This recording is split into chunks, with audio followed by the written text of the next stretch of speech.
Hello everyone, it's Brett here, Lionheart84, and we're looking today at the amazing fruits which have now split open on my chocolate vine, Akebia Quinata. Now I've read that the cultivated varieties in Japan have been developed so they don't split open when the fruit is ripe, and you can probably see it's got this sort of bluish grey colour. If you look at online videos of them, they tend to look a bit more blue than this, and I think partly that's because they've enhanced the colour and partly because the fruits are in full sun whereas mine are in shade. You can see I've got more here. This one is quite substantial in size. So what I'm going to do is actually cut the ones off that have split open. Don't think the ones behind have split yet, just starting to split. I'm going to cut the ones off that are split open, put them on plates so we can have a look at them. So I'll just pause the video here and come back to you in just a minute. And here we are back again. I think you can see these fruits are absolutely remarkable. These big ones were right under the vine. In fact, I've seen some on my neighbour's side of the fence which I can't even get to, which is no great problem. Now, the reason these are called chocolate vine is because the flowers are considered to have a slightly vanilla-y, chocolatey scent to them. I've never really noticed a smell on them. It's a bit too subtle for my nose. It's nothing to do with, and the flowers are sort of like often a chocolatey colour as well. It's nothing to do with the appearance or taste of the fruit, sadly. I've never tasted them, but apparently it doesn't taste like chocolate, and you can see that they really can have quite a bluish tinge to the fruit, and these are quite a substantial size. Now, the downside of these fruits, as far as I can see, you can see this one's just splitting open, which indicates ripeness, is of course they are exposed to the elements, insects, slugs, wood lice, etc. once they burst open like this. So I'm actually going to give these a quick wash, and then I'm going to taste them and see what they're like, and then tell you a little bit more about the other uses of the chocolate vine plants. I'll come back to you in the next part of the video. Welcome back. So we can see in the light now this lovely sort of blue colour to the skin, and this bizarre way the sausage splits open to reveal the flesh inside. Now, to talk about the edibility of chocolate vines, I didn't eat any, but the flowers are edible and are often used to dress fancy salads, apparently in Japan in the spring when they're flowering. The leaves, certainly the young shoots, are also very edible and can be added to salads, cooked, and I think also dried and used as a tea. Now, the uses just don't stop there. Now, what you can see here is the flesh in a tube in the middle of the fruit that surrounds the seeds. Now, a lot of Japanese people don't like eating seeds for whatever reason, but the seeds are apparently completely edible, or you can just try it, and it's the first time I've ever tried this.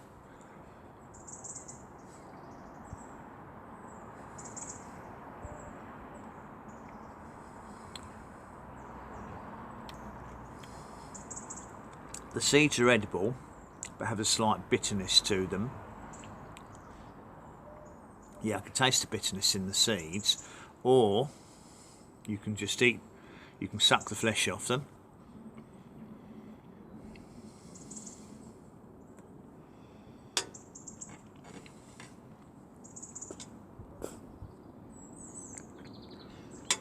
There are a lot of seeds. You can suck the flesh off them and spit the seeds out.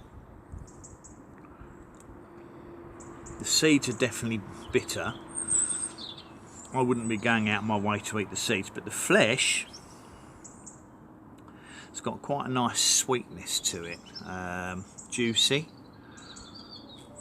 Certainly the seeds aren't my cup of tea. I'd be interested to see if there's some clever way of extracting the seeds from the flesh. I wonder if you push the flesh through a sieve if you could push a lot of the flesh and the juice through, because the seeds have definitely got a bitterness to them which I'm not keen on. So I think I'd be making an effort to eat just the flesh and spit the seeds out. Whether or not you could be bothered to eat vast quantities of fruit given the amount of seeds in it, I don't know, but I will try pressing it through a sieve and see what happens. But the other interesting thing is the pods are edible. Now I gather they have a little bit of bitterness to them. You don't eat them raw, but it's common to stuff them with various fillings, probably a savoury filling like perhaps a mince, or if you're vegetarian, some kind of vegetable filling, and then they can be deep fried stuffed, they can be covered in batter and cooked like a tempura, or apparently you can slice these, either cook the pods whole or slice the pods as a and use them as a stir-fry vegetable.